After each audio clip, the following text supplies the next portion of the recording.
So to start us off on this exploration of Al-Qaeda in context, let me ask a question of you.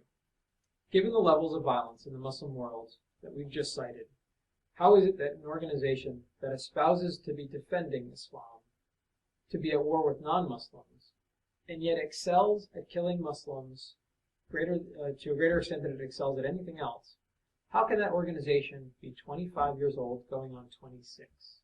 How is it possibly able to recruit, given that empirical track record? Part of the reason is based on the ability of that organization to tap into a broader historical narrative.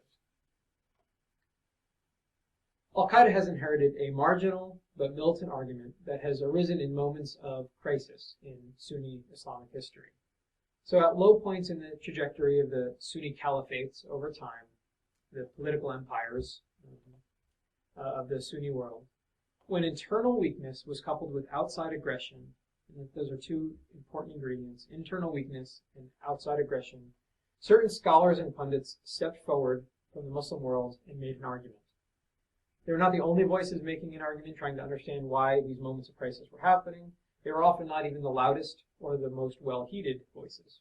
But they articulated an argument that Al-Qaeda now reiterates, amplifies, reinterprets, recontextualizes to fit the modern geopolitical world. Why were the Mongols able to seize Baghdad in the middle of the 13th century? Why did the Ottomans start to lose ground to Europe after gaining so much terrain? Why couldn't the newly created Muslim majority nation states provide economic opportunities, physical security, just governance, and ultimately sovereignty following the end of World War I up into the current day? According to these ideologues, these external predations were the result of internal weakness. Specifically, that weakness is the separation of Islam, the faith, from issues of governance. The separation of mosque and state created internal weakness.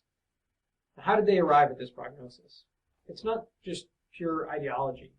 They looked back at history, the history of the early Muslim community. Their pious predecessors, or the Salaf, who were led by the early political leaders of the Muslim world, first the Prophet Muhammad, and then the four successors to the Prophet, or caliphs, known as the Rashidun, or rightly guided caliphs.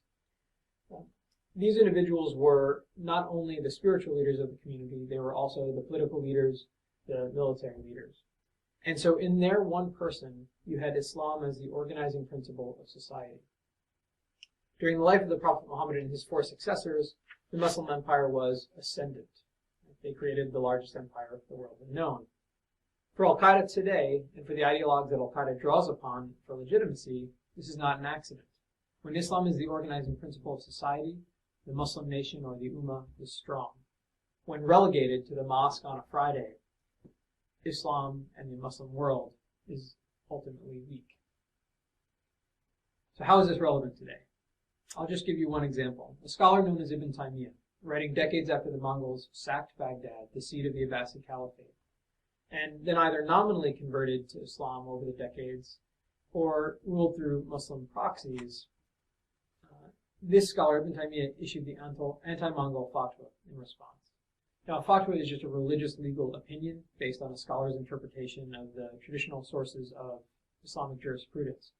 And for most frequently these are the Quran, the literal word of God, codified in a book decades after the death of the Prophet Muhammad, according to the Islamic tradition, and the Hadith, the collections of biographical stories which describe the life of the Prophet Muhammad in details that aren't found in the Quran. In his revolutionary fatwa, Ibn Taymiyyah argued against the orthodox Sunni position of the day that Muslim rulers, even corrupt rulers, should not be violently overthrown, but it should instead be endured, as God would eventually judge. He argued instead that the nominally Muslim leaders of the time were not true Muslims because they did not govern according to an unadulterated form of Sharia, or Islamic law.